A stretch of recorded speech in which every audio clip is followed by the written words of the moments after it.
Hi guys, Cameron from Band Smile here again, and today I'm going to be talking about purchasing a vehicle in Thailand.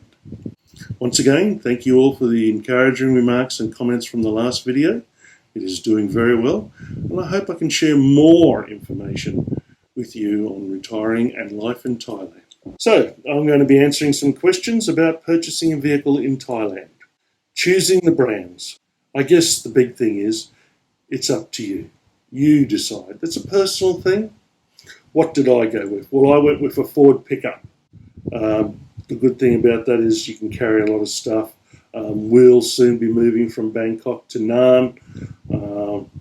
We can fit the motorbike in the back of the tray, plus a few boxes of our bits and pieces. We haven't got a lot.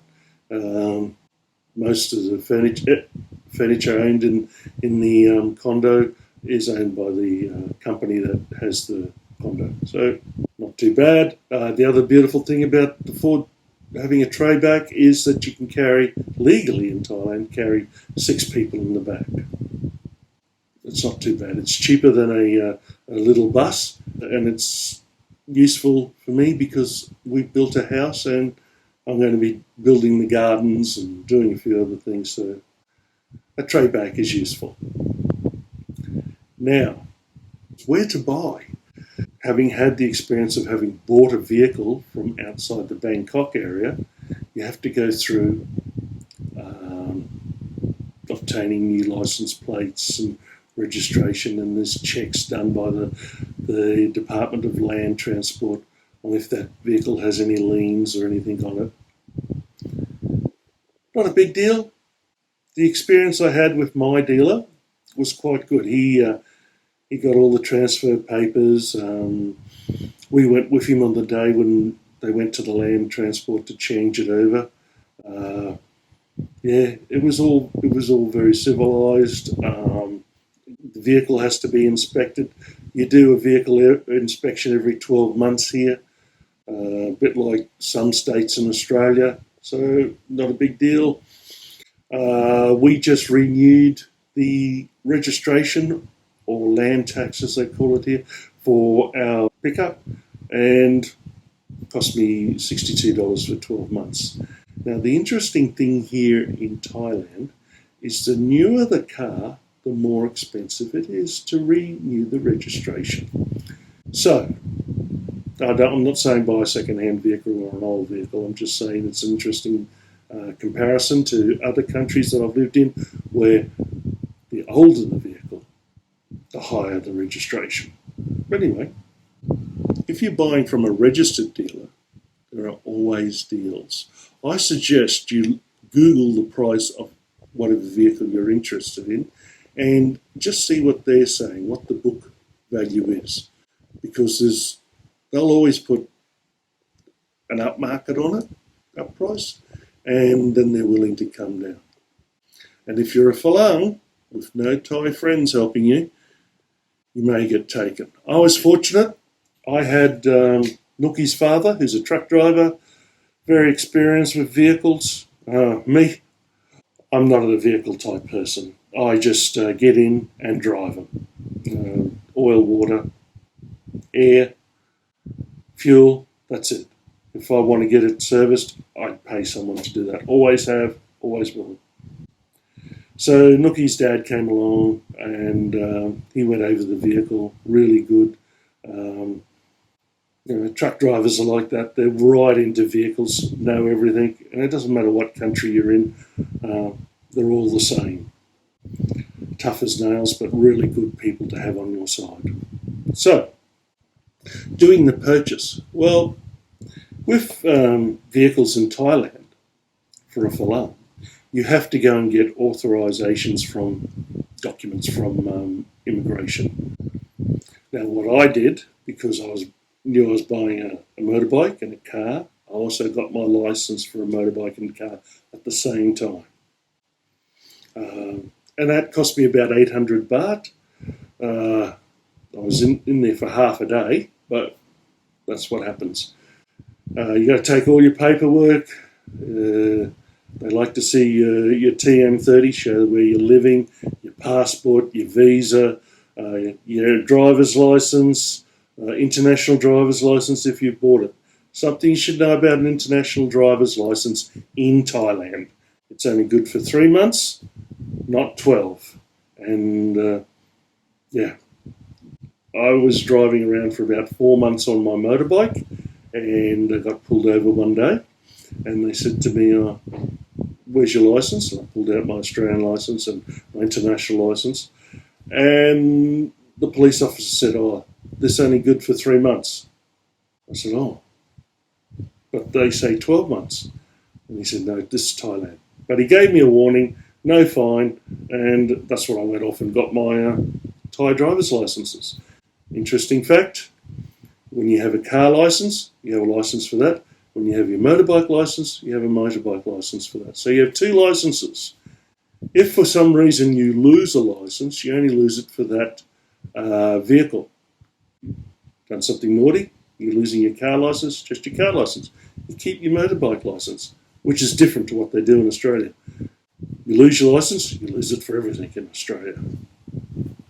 When you do get a vehicle, and after you've paid your transfer papers at the Department of Land Transport, and if you bought a vehicle from outside the province and get your shiny new registration papers, you will get your books, blue ones for the car, green for the motorbike. Now, legally, you're supposed to have them in your vehicle. The police want to see them in case you have an accident. That's the first thing they ask for. I have been told, and I've checked it with some people who are in the know, carry a photocopy. Get a photocopy of all the pages in your vehicle, in your book. Keep it in your vehicle, whether in the motorbike or in the car. Because if your vehicle gets stolen and they've got the book, they can get rid of it very, very easy. And bad luck for you being off alone. The insurance. Well, you can get insurances everywhere. I went to my local bank and got my insurance through them. I don't know if it's any cheaper, but it was certainly an easy process. It only took me like 20 minutes, all up and done. Once again, your driver's licenses, your books, visa, everything they want to see. But that's the paperwork. I've seen on the internet, we are the cheapest insurance, rah, rah, rah, rah. Well, when I do the comparison, they're really not. And through the banks, you do get a hefty insurance coverage for yourself and passengers. And you've got to have compulsory insurance, like we do in Australia, third party, but they call it compulsory here. So I just did it with the one, got it all, with the one insurance company through my bank and renew it. Renewing your vehicle registration, or land tax as they call it here, is very, very cheap. Again, time consuming, all the paperwork, the vehicle has to be inspected. But for me, renewing my pickup, 62 Australian dollars for a year, a bit over 1,400 Thai baht. So that's not too bad. You know, some pluses. Driving in Bangkok. Driving in Bangkok for the first couple of times can be a bit of a nightmare.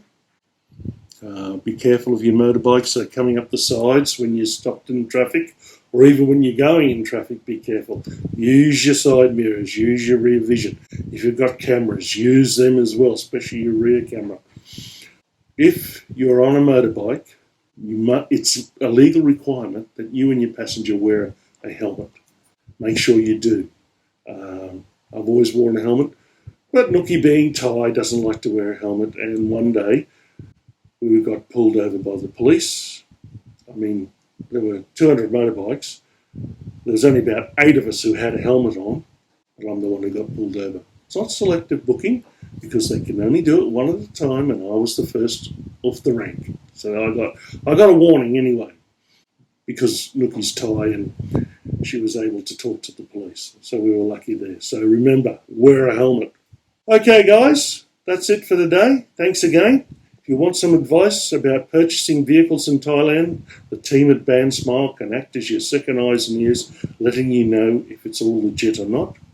Just contact us at the website. If this video was useful for you, please hit the subscribe or like button.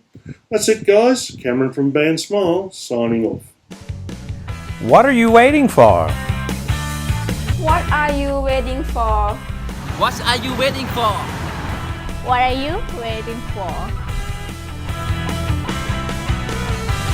Yes, correct. What are you waiting for? The world may not be in a great shape right now, but it's very possible to come to Thailand. It's actually easier to live in Thailand for a longer time than it was before. With BANSmile can get you the right long-term visa, find a perfect house, open the local bank account, or even open the business here. So what are you waiting for? Click the link in the description below or go to bansmile.com and get started.